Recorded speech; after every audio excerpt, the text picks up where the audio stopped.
अरू काय काय काय ठेवलं एवढं सगळं गाडीत? मूर्ती घरात आणायच्या आधी गुरुजींकडनं घेतल्यावर त्यावर संस्कार करायचे असतात. ते संस्कार गुरुजी करतीलच आणि त्यासाठी लागणारं सामान आणून ठेवलं आहे मी. बरं पारू,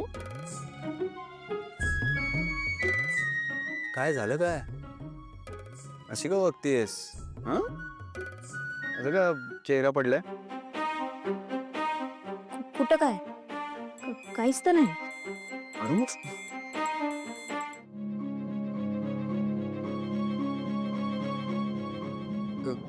काय झालं? तू बोलली नाहीस मला. कशी वाटली तुला माझी प्रियसी? म्हणजे तू भेटायला आली होती ना तिला?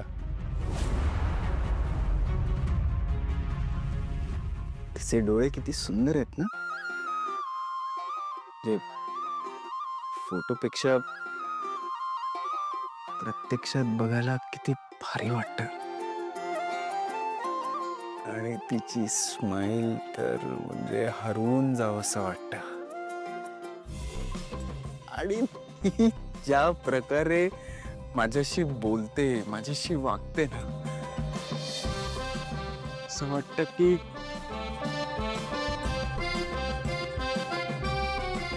इतके दिवस कुठे होतेस? कुठे होती ती? त्याच्या आधी लक्षात का नाही आलं? झालं तुमचं? हात सोडा माझा आता. सॉरी. आदित्य सर, मला तुम्हाला काहीतरी सांगायचं आहे. हा बोल ना. मला तुम्हाला हेच सांगायचं आहे की वाहवत जाऊ नका. एवढं समज घडलं असताना सुद्धा तुम्ही असं कसं काय वागू शकता? अरे कसं वागू शकतं? काय बोलतेस तू? काय बोलते म्हणजे? तुम्ही त्या डोळ्यांच्या पिरमात आहात.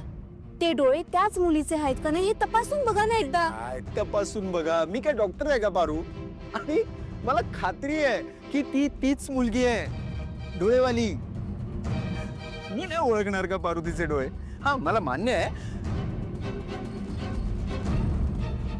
मला ओळखायला वेळ लागला, पण अरे मी त्या नजरेने पण बघितलं नव्हतं ना.